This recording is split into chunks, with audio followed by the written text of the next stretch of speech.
Hello guys, welcome to our YouTube channel let's study together. This is and तो चलिए आज का video शुरू करते हैं। तो आज का टॉपिक है क्लास 10 से, ठीक है। क्लास 10 का चैप्टर पोलिनोमियल और उसका जो यूनिट है वो है relation between zeros and coefficients, ठीक है। यहाँ पे अभी हम लोग जीरोस नहीं निकालने जाएंगे, वो हम लोग क्लास 9 में सीख चुके।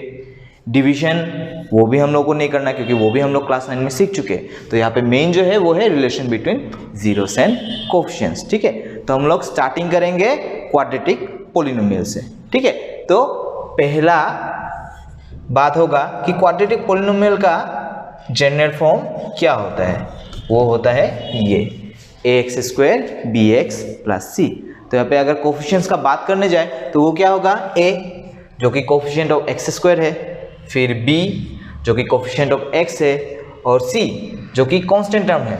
बट ये कोफिशिएंट कैसे हुआ, ये किसका कोफिशिएंट है हम लोग का, बोलने जाए तो 1 का कोफिशिएंट है, ठीक है, जिसको हम लोग लिखते नहीं है। तो इसको डायरेक्टली हम लोग सिर्फ कांस्टेंट टर्म बोल देते हैं, ठीक है। अब बात आएगा जीरो के बारे में। तो हम लोग क्लास 9 में सीख चुके हैं कि एक पोलिनोमियल का डिग्री जितना होगा उतना ही हम लोग को जीरो मिलेगा उसका, ठीक है। तो क्वाड्रेटिक पोलिनोमियल में डिग्री होता है 2, तो जीरो भी मिलेगा हम लोग को 2, ठीक है। तो पकड़ लेते हैं कि इसका जो जीरो से, ठीक है, बुक में मिलेगा आप लोग को अल्फा एन बीटा, ठीक है। मर्जी आप ए बी ले सकते हो, एम एन ले सकते हो, कुछ भी ले सकते हो, ठीक है। तो मैं यहाँ पे अल्फा बीटा ही ले लेता हूँ क्योंकि सभी उससे ही फेमिलियर होते हैं बुक में। तो हम लोगों ने ले लिया कि ax² + bx + c का जीरोस जो है वो है अल्फा एंड बीटा। तो relation between zeros and coefficient हम लोग को क्या सिखाता है कि अगर हम लोग सम ऑफ दिस टू जीरोस ले ले, मतलब अल्फा प्लस बीटा करें, तो वो हम लोग का इक्वल होता है -b/a से, ठीक है। तो ये हुआ हम लोग का पहला रिलेशन। अब दूसरा रिलेशन में क्या होगा, अगर हम लोग जीरोस का प्रोडक्ट करें, ठीक है, मतलब अल्फा इंटू बीटा, तो वो इक्वल हो जाएगा हम लोग का c/a के साथ, ठीक है। तो ये हुआ हम लोग का क्वाड्रेटिक पोलिनोमियल में दो relations between zeros and there coefficients. तो अभी बात करते हैं क्यूबिक पोलिनोमियल के बारे में, ठीक है। तो क्यूबिक पोलिनोमियल का फॉर्म कुछ इस टाइप का होता है ax³ + bx² + cx + d। और चूंकि ये क्यूबिक पोलिनोमियल है तो यहाँ पे हम लोग को जीरोस मिलेगा 3, ठीक है। तो हम लोग पकड़ लेते हैं कि वो जीरो से हम लोग का अल्फा बीटा एंड गामा, ठीक है। तो यहाँ पे हम लोग को 3 रिलेशंस मिलेगा। पहला रिलेशंस जो होगा वो एकदम पहले की तरह सम ऑफ द जीरोस, ठीक है। तो ये होगा हम लोग का इक्वल टू -b/a हो गया। सेकेंड रिलेशन होगा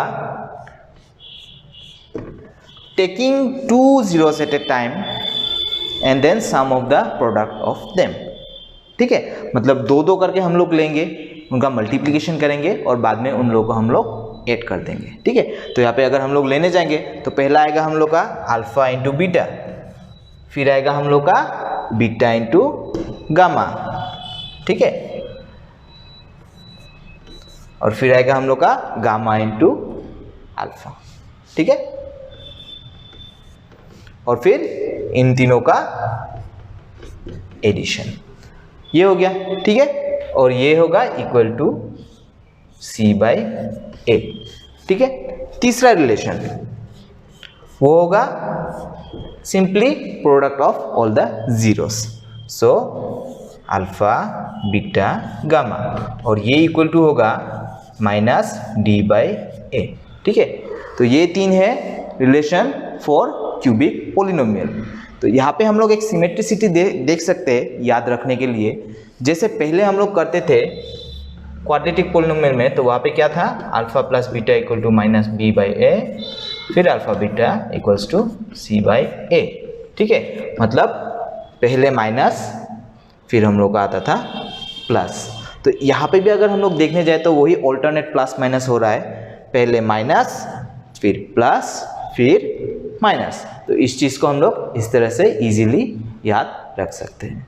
तो अभी एक एग्जांपल ले लेते जहाँ पे हम लोग देखेंगे कि relation between zeros and coefficient को हम लोग किस तरह से यूज कर सकते हैं। ठीक है, तो यहाँ पे हम लोग के पास एक प्रॉब्लम है, establish the relation between zeros and coefficients of x square plus x minus 6। ठीक है, तो उसके लिए पहले हम लोग को क्या जानना पड़ेगा कि इसका जीरोस क्या है, क्योंकि कोफिशिएंट्स तो हम लोग इजीली निकाल सकते हैं, जो कि 1, 1 और -6 है।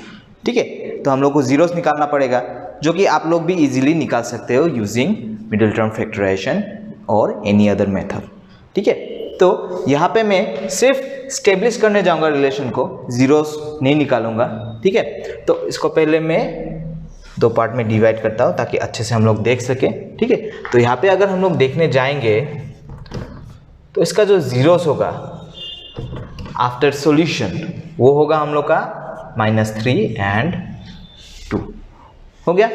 अब यहाँ पे A B C क्या है वो भी लिख लेते हैं हम लोग। A है 1, B है 1 एंड C है -6। ठीक है, अब रिलेशन के लिए हम लोग क्या चाहिए, -b/a और c/a, तो वो भी हम लोग निकाल लेते हैं। ठीक है, तो हम लोग देखते हैं -b/a क्या होता है। अगर उसको निकालने जाएंगे तो वो हो जाएगा हम लोग का -1। ठीक है, उसके बाद निकालते हैं c/a, तो वो हो जाएगा हम लोग का -6। तो ये हो गया हम लोग का -b/a और c/a। अब हम लोग को क्या देखना है, sum of the zeros and product of the zeros इन दोनों के साथ इक्वल होता है कि नहीं। ठीक है, तो पहले हम लोग सम ऑफ जीरोस निकालते हैं, तो वो हो जाएगा हम लोग का ये। ठीक है, sum of the zeros obviously, तो ये हो गया -1। तो हम लोग देख सकते हैं कि वो भी -1 ही है, -b/a। तो हम लोग बोल सकते हैं कि sum of zeros is equals to -b/a। तो पहला रिलेशन स्टेब्लिश हो गया। अब सेकेंड वाला देखना है, जो कि था हम लोग का प्रोडक्ट ऑफ जीरोस। तो प्रोडक्ट ऑफ जीरोस,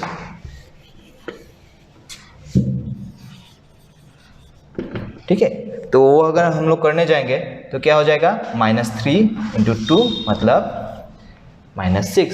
और यहाँ पे देख सकते हैं कि c/a भी है -6, मतलब हम लोग बोल सकते हैं product of zeros is equals to c/a। तो हम लोग का दोनों रिलेशन स्टेब्लिश हो गया, मतलब ये जो था ये टोटली वेरीफाइड है कि sum of the zeros is equals to -b/a and product of the zeros is c/a। So ये था आज का lesson. This is the end. Let's meet on next video.